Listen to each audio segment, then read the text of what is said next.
Welcome back to the Deep Dive. Today we are strapping in for a pretty serious immersion into the very beginnings of Western art. We're going back to Archaic Greece, that's roughly 800 to 480 BCE, to really unpack two sculptural forms that are, well, they look incredibly rigid, but are so philosophically dynamic. We're talking about the Kouros and the Kore.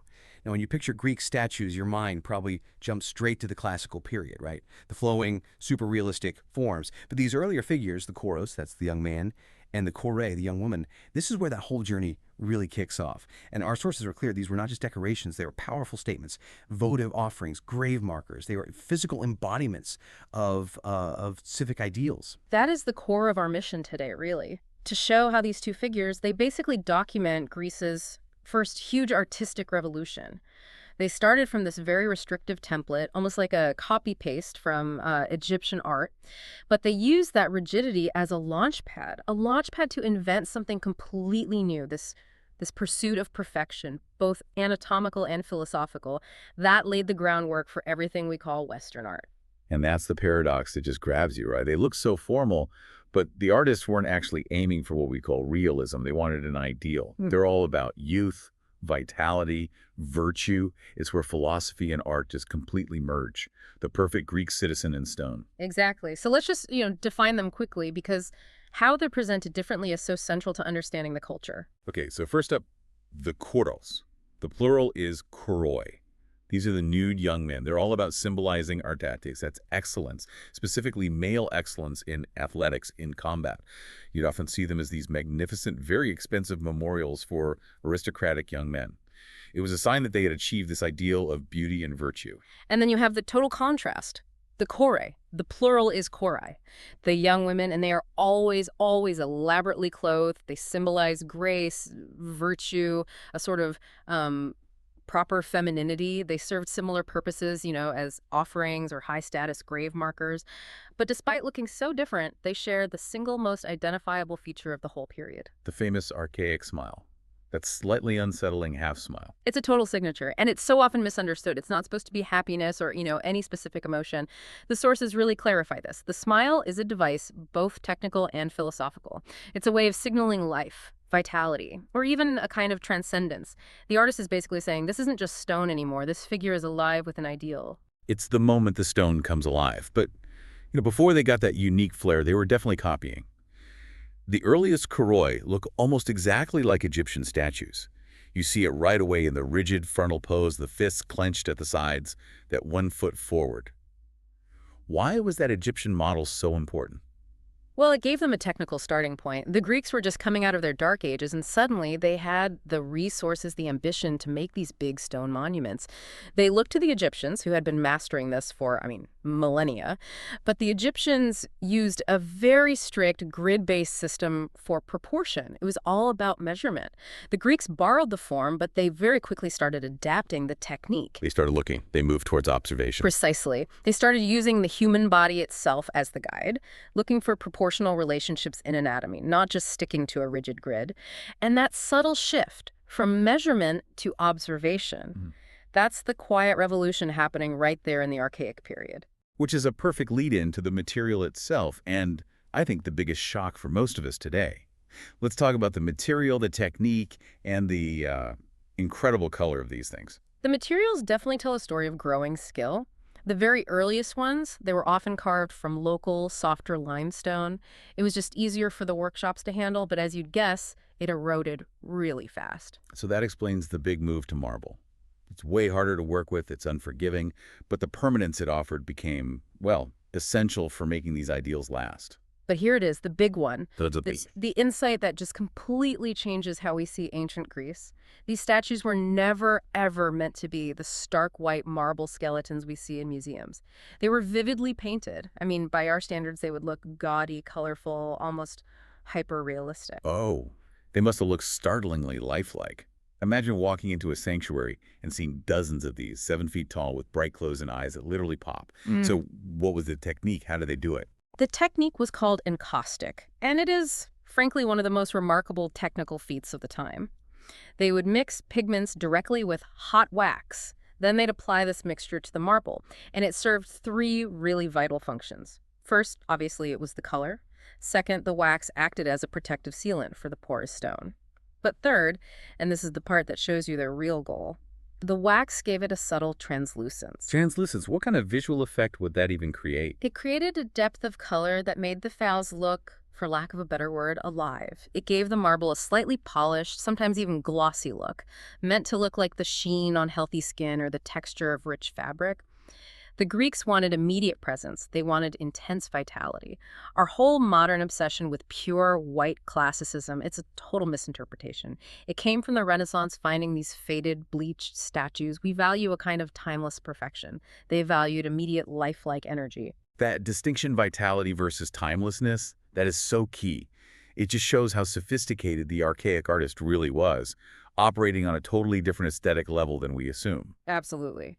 And you see that same sophistication when we move from color to form and really compare the Kouros and Kore figures. Okay, let's start with what's similar. We've established they both use that canon of proportions adapted from Egypt. They both have that stiff frontal stance, that symmetry, and they serve similar roles in the culture, right? As markers of wealth and devotion. But this is where it gets really interesting. The difference between them is just a profound statement on gender and society in those new city-states. Let's start with the Kouros. The absolute defining feature is the nudity. Why was showing the male body so critical? Because nudity was how you emphasized that idealized physique, the physical prowess. This is the era of the public gymnasium, the gymnasium, which literally means a place to exercise naked. Yeah. That was central to a man's civic life, his education. To be nude and beautiful in public was to embody the ideal of excellence. So the Kouros is basically a visual celebration of the perfect citizen athlete, no clothes to show a specific rank, just his pure physical and moral superiority. The body itself becomes a kind of philosophical text. Precisely. Now contrast that with the chorus. She's completely clothed, which reflects the modesty and virtue expected of aristocratic women. But from an artist's perspective, the clothing, the elaborate layers of the chiton, the light tunic, and the himation, the heavier outer cloak, that was an incredible opportunity for the sculptor. So it wasn't a restriction, it was a challenge. Exactly. The artists got to show off their mastery, not through muscles, but through carving this incredibly complex drapery. The folds are stylized, yeah, they look like waves or pleats, but they get more and more intricate over time. They suggest the quality of the fabric, which in turn suggests the wealth and status of the woman who dedicated it. The clothing becomes its own kind of virtuosity. And we also see a pretty interesting difference in movement start to happen between them, especially later in the Archaic period. Yes, that's a great point. The Kouros stays fiercely rigid. That static ideal was kind of necessary for his whole purpose. But the Kore, with their complex drapery, they begin to show more fluidity. The artists start to experiment with how the clothing falls. They introduce slight shifts in posture, a sense of volume. It's like they're anticipating the move toward the severe style. The Kore, in a way, taught sculptors how to handle complex surfaces. And that shift toward fluidity leads us perfectly into the big philosophical and artistic evolution that basically killed the archaic style.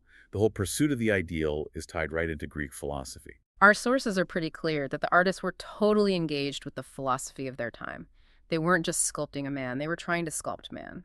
The perfect form. This is the seed of Platonic idealism. You know, thinkers like Socrates and Plato arguing that the real things we see are just imperfect, shadowy copies of a perfect eternal form that exists somewhere out there.